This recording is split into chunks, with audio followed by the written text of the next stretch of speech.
Hi, I'm your host, Megan Neely, and welcome back to day 2 of Be Your Own Badass Boss virtual retreat. We are here to deliver 21 secrets to clarity, confidence, and the courage you need to say yes to your big vision. We are standing for women entrepreneurs getting out of overwhelm and into the luxurious experience of being your own badass boss.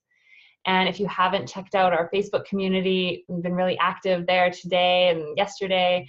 And I'll have some Facebook Live moments later this afternoon, where I'm on there joining you for any questions that are arising in any way that you're really looking to be supported more throughout this weekend, because I've already heard there's a lot coming up for people, and that's just totally normal. And we are here with Julia Beauchamp to actually focus on the confidence piece. And I am so excited to be with her because she is passionate about the transformative power of speaking. And she has taught over 3,000 hours of yoga classes and workshops internationally, has over 10,000 hours in training in performance, voice, and speaking over the last 15 years. And this includes a Bachelor of Arts in Acting from Emerson College and studying at the internationally renowned Physical Theater Training Institute. She is a whole speak certified public speaking coach, a magnetic speaking trainer, and a certified big impact speaker through Mark Granger and Shannon Law. Thank you so much for taking time to join us today, Julia. Thank you. Hi, Megan. It's great to be here. Hi. Hi. Yes, there's, as I spoke to in the intro, there is so much that goes into being an entrepreneur. It's not only about having the technical skills that you need to, build your website and, be seen in that way, or even the skills of the training, just like you've had thousands and thousands of hours in training in your gifts. But for many people, they come into this work and they haven't had any training about what it's like to actually be in the public eye. So they may be very comfortable in their pajamas with a laptop and a cup of tea. As I'm sure. I relate to that. Yeah, definitely. I mean, we all, as solopreneurs, that feels great. We want to be able to work from home, be comfy. Like right now, I'm sitting here, I have my big fuzzy blanket on my lap that you wouldn't have known about if I didn't show you, because it's a little chilly here right now. And it's okay. When you're on the phone with clients, to be looking like however you look, and maybe not having your perfectly crafted speech, but there's a point that we need more support.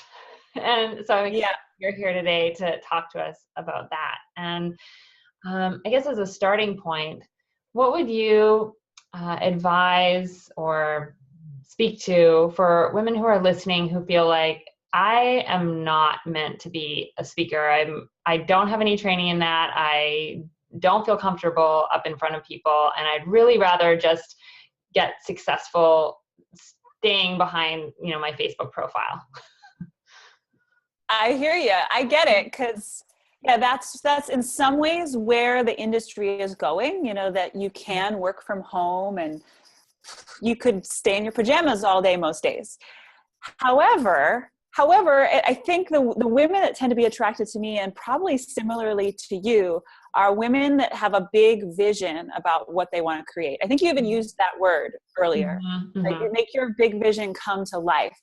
So if you have a big vision, then you have a big message, and you have a movement that's wanting to come through you. Does that make sense? You have a movement? Yeah. Absolutely. There's a movement you want to see in the world, a change you want to see in the world. And like we've seen in all great leaders, movements happen because someone speaks up and speaks out and speaks boldly.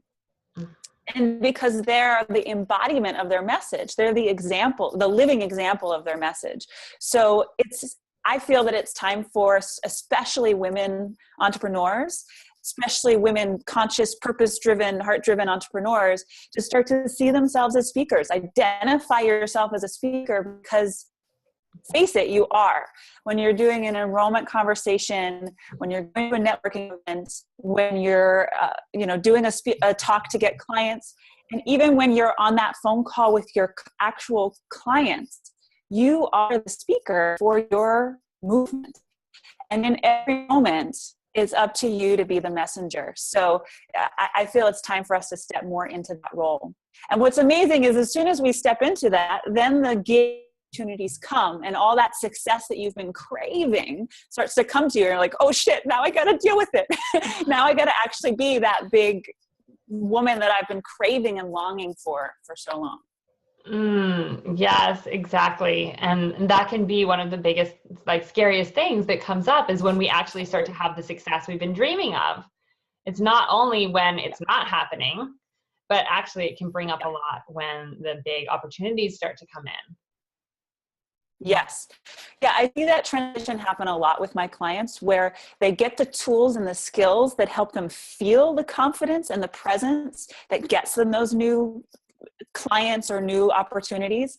And then they have to keep practicing those skills to a higher and higher level to basically be grounded and steady and confident enough to fill those bigger shoes.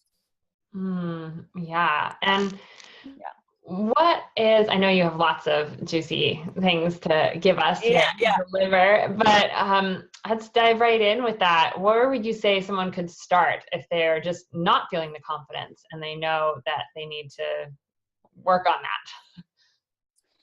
Yeah, I mean, first of all, I totally know where they're at. I've been there. It's been quite a journey for me to get to the place now where I feel a sense of that true confidence that I believe in myself and I trust in myself, and I don't need to figure everything out and have everything perfect and right.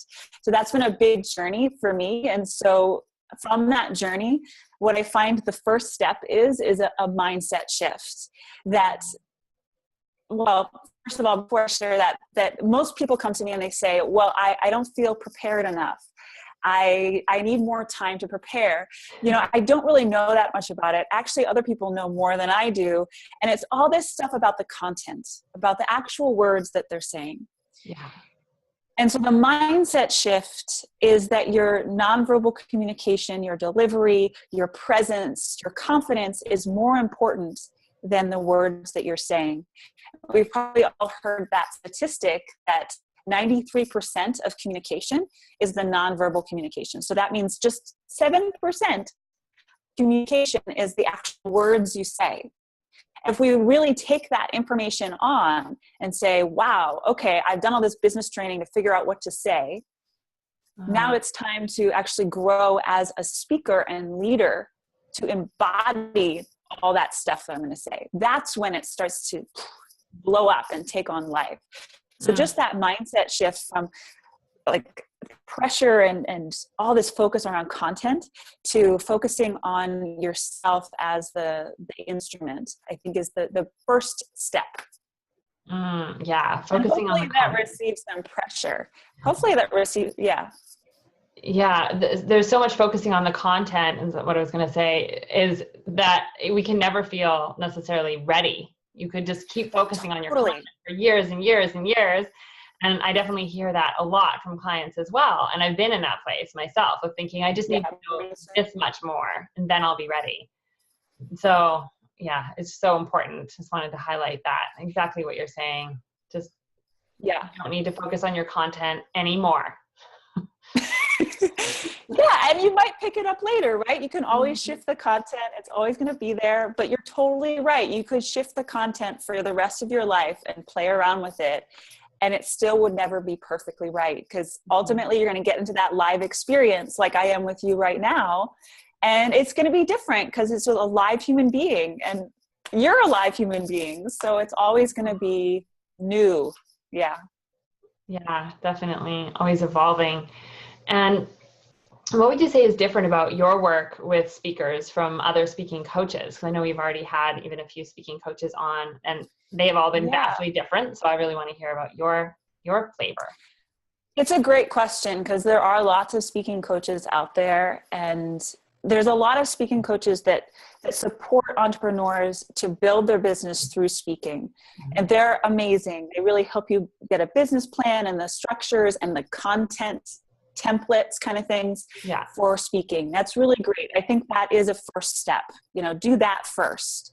But then when you have that kind of stuff down, what's different about my work is that I somatically help entrepreneurs to grow themselves as leaders and to step into the nonverbal communication habits that bring them success.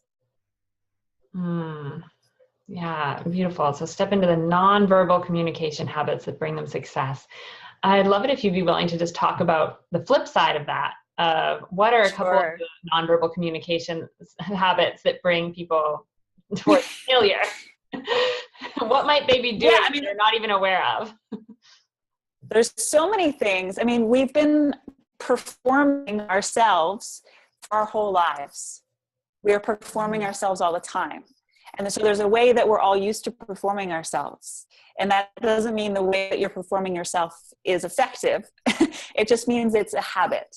So some like sort of surfacey things that everyone would be able to start to notice is blocking with our hands. You can't really see my hands, but a lot of people like hold their hands in front of their body for the whole time that they speak, or behind their back, or, even sort of like this when they're in a conversation. That could be a basic thing to let go of, but also it can be pretty deep to just let your arms drop and let yourself be seen. It can be pretty deep and profound to have that experience and to really fully let that in of just dropping your arms. That's a huge thing that I work with people on. Beautiful. Yeah, there's so many other things. That's just one thing. Of course. Yeah, of course. Yeah, I just wanted to kind of get us started for people to think about. I could just imagine them out there thinking like, oh no, what am I doing that's blocking? Yeah, it's a good point. I mean, self-consciousness can be a side effect of this work. And I say that cautiously, like, I don't want you to be self-conscious, but be more self-aware of what you're doing. And you'll go to the other side of that self-consciousness with new awareness. Yeah. And also the high side, just even as you're saying this, I've never thought about it this way before, but what is self-consciousness? The consciousness or awareness of yourself. It doesn't have to be a negative thing that stops you, that can actually bring you more greatness. So I hear what you're teaching is moving in that direction. Yes. Yeah. And so why are you so passionate about working with entrepreneurs in this aspect? Yeah, well, it's been through this theater work that I've done that I feel like I've really got to come alive. And I've got to step into my leadership qualities and to feel fully like myself in connection with my essence. And I've gotten to connect with other people from that, which is so satisfying. I, as a young girl, like way back when I was 1 or 2 years old, I was a born leader and I was bold. I remember, those rocking horses that you have as a kid? I had a wooden rocking horse, and you're supposed to sit on the rocking horse and rock it back and forth. But oh no, I had to stand on the rocking horse and rock it back and forth, which drove my mother crazy. And so this very bold young girl, when I got to be in middle school and in high school, it's all of that turned into self-consciousness in the negative sense. Just a fearful awareness of myself, that I was so scared to do the wrong thing.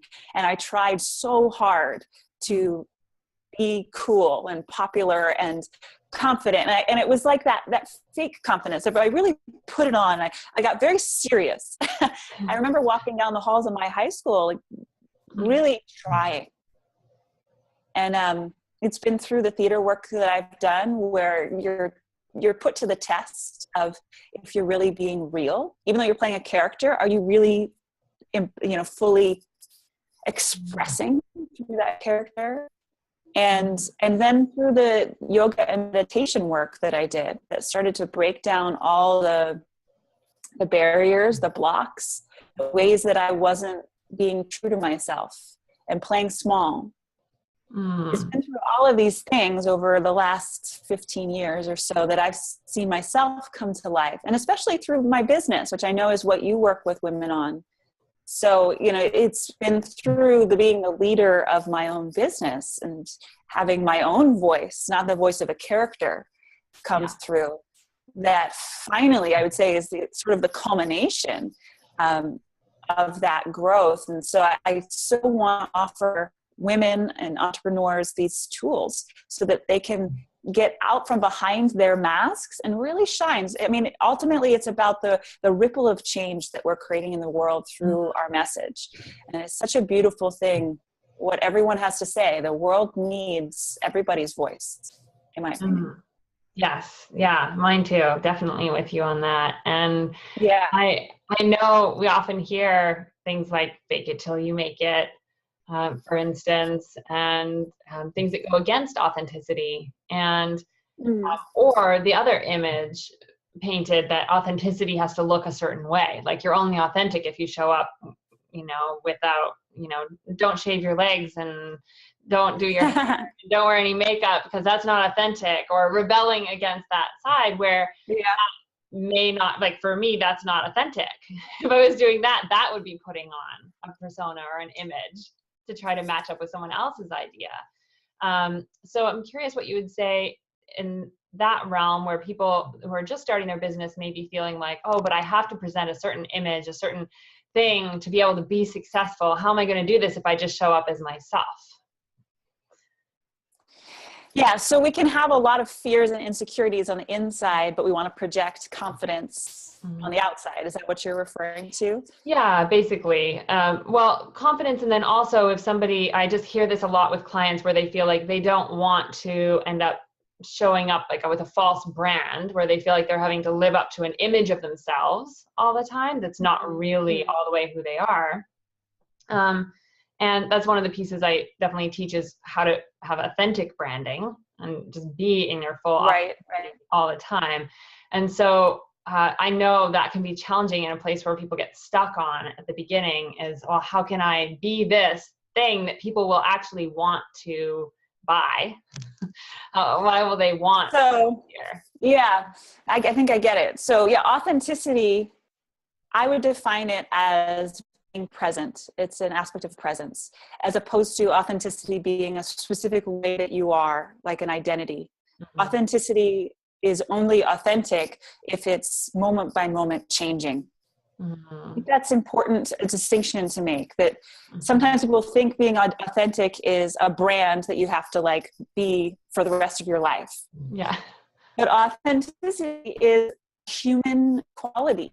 It's live, it's alive, it's changing all the time. So with that in mind, speaking is a form of engagement. So we get a lot of information when we engage with people, and we grow and we change. Your brand and yourself as a leader are going to change and grow through engagement. That's actually the only way they can authentically grow, and you can grow into yourself. If you try to think about it, and it's just ends up petty. And I did that for a long time, getting my logo done and website and like all these, like, well, who am I? What am I? And I struggled with all these, and it was all heady. And my teachers, Mark and Shannon, really helped me understand that you have to just get out there and start speaking, start connecting and refining from every little interaction. And that's where the confidence comes. It is a little bit fake it till you make it. Just jump into the deep water and tread until as long as you can. A metaphor around speaking is like a duck in the water or a swan or something.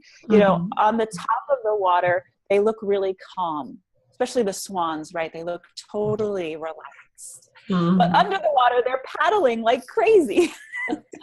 Which is often how I feel with speaking. There is an outer layer of just relaxation, but on the inside, there's a lot going on. So I feel like good speakers know how to create that balance. Yeah. That was a lot in response to that. No, that's wonderful. That's wonderful. And just, I love that image of the swan or duck treading water underneath, because yes, it can look so calm and together on the surface when there's so many details going into everything. And I know that those of you watching clearly are seeing that the screen is freezing periodically, and just that this is an example of part of this, just being in the moment and being together and continuing forward and speaking that, yeah, stuff is going to happen and it doesn't need to stop you. Yep. It's great. It's actually a great opportunity to practice for both of us and for everybody to witness that, because it doesn't have to be perfect. I think when we try to get things perfect, that's when we actually miss out on the success that we're looking for. Yeah. Yes. Beautiful. And I'm sure for you, it wasn't perfect in the beginning, when you were first starting out, as definitely wasn't for me. And this is one of the pieces I've been asking speakers to share a bit about, because often we see people very polished and more towards not the end, like it's not the end, but they're, already saying like, oh, I made $1 million in my business this year. And like, well, that's great. But we don't get to hear about what was it actually like when they were just starting. And so could you speak a little bit to what it was like when you were first claiming your role as boss? I love that. Yeah, there has been quite an evolution, quite a journey. And, I started this work originally working with yoga teachers on their voice and their presentation, because I have been a yoga teacher for almost 10 years now. So I started this working with yoga teachers, and it was, well, first of all, I made no money because yoga teachers don't have any money. Yoga studios don't have a lot of money. It was just, it was like volunteering. And my passion really was what drove me. I just felt this totally nonsensical drive around this work. It didn't make any sense, but I felt like I had to do it. I feel like if I reflect back, that's the quality that a really good entrepreneur needs to have, that no matter if you're making money or not, no matter if it's easy or not, that there's something about what you're doing that you have to do it no matter what. That's a really important piece. And so I would say that persistence and that drive has been a through line with my business, and it's still there. I just am not going to let anything stop me. And there have been some really shitty times. I've been on food stamps. Haven't been able to pay rent. I had to borrow money from my parents. I had to live with my parents for a while. And it was really bad. It was really, I would say, the lowest point of my life, starting my business. And my business was the light at the end of the tunnel, that I was so committed to this for whatever crazy reason. And so it's such a blessing to now feel like I've turned a corner and have a flow and momentum and a sense of clarity and calm about it all. It's an accomplishment. And so I would love for all your ladies to get there. And I know that they just have to keep their eye on the prize, keep connected to that sense of passion that started them on this journey in the first place. Yes, so key to, even amidst all those challenges, like what you're speaking of, very real things like food stamps and moving back in with parents. There are things that people do not want to see as an option, and sometimes that's part of the reality when we're building the business. And there were definitely times where I'd be a couple days away from rent and a couple thousand short. And living in California, it's one of the challenges of building a business with this kind of reality. And then, it really lit the fire under me to keep going. And so I hear that hugely important piece, that it's got to be big enough. Whatever you're moving towards, whatever your vision is, has to be big enough to carry you forward, or we would just give up. Right. So for those of you listening, and take any help you can get. Like, I'm really thankful for the food stamps. That was a blessing. It's a gift.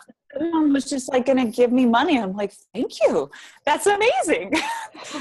just receive that, the help along the way. Because if you stay true to where you're going, the help will come, and the clients will come, the money will come. It's all coming. That's my belief.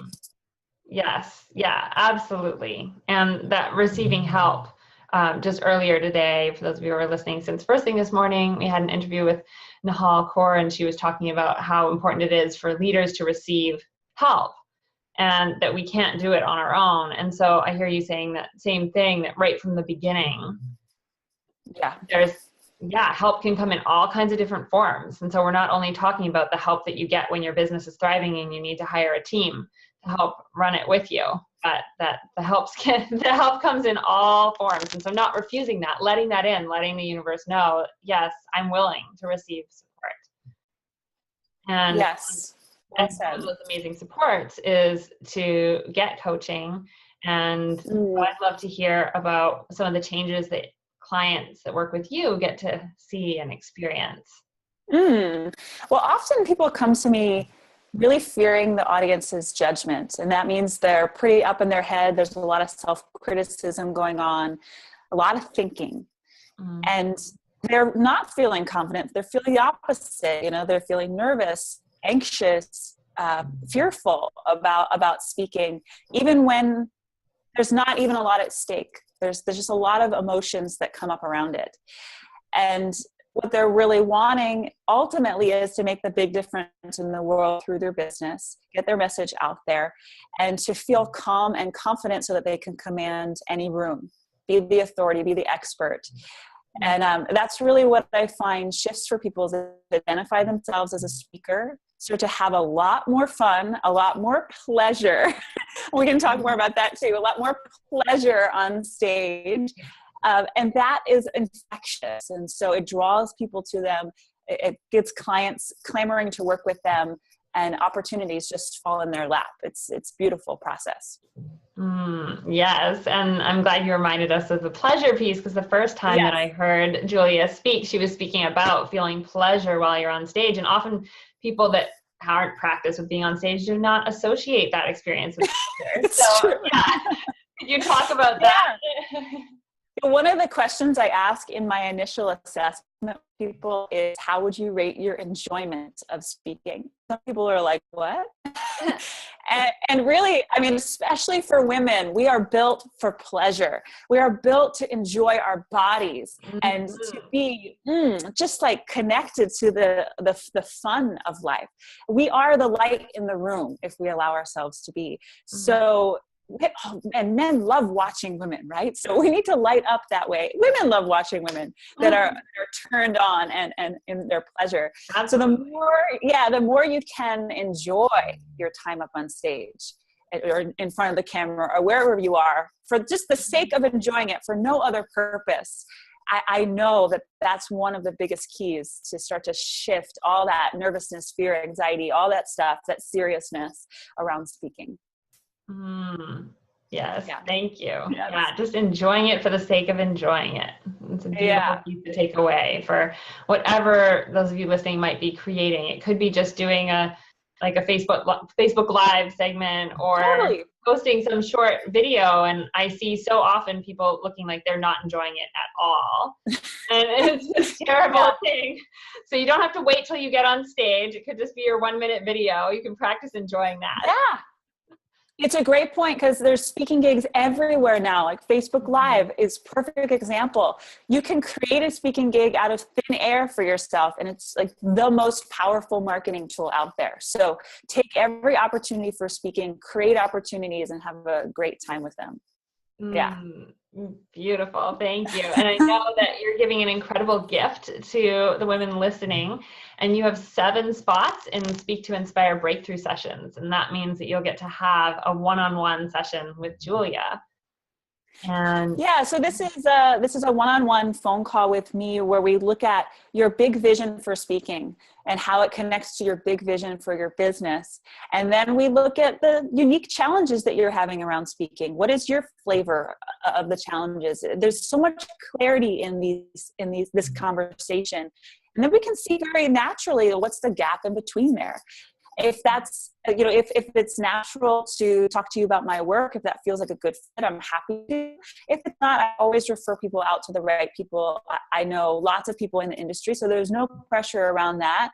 This is really about the clarity around your speaking that's going to help you go to the next level.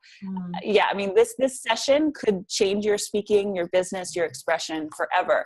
So it's a big value that I'm offering. I usually charge $250 for these sessions, but for your lovely ladies, I'm offering this totally complimentary gift to you.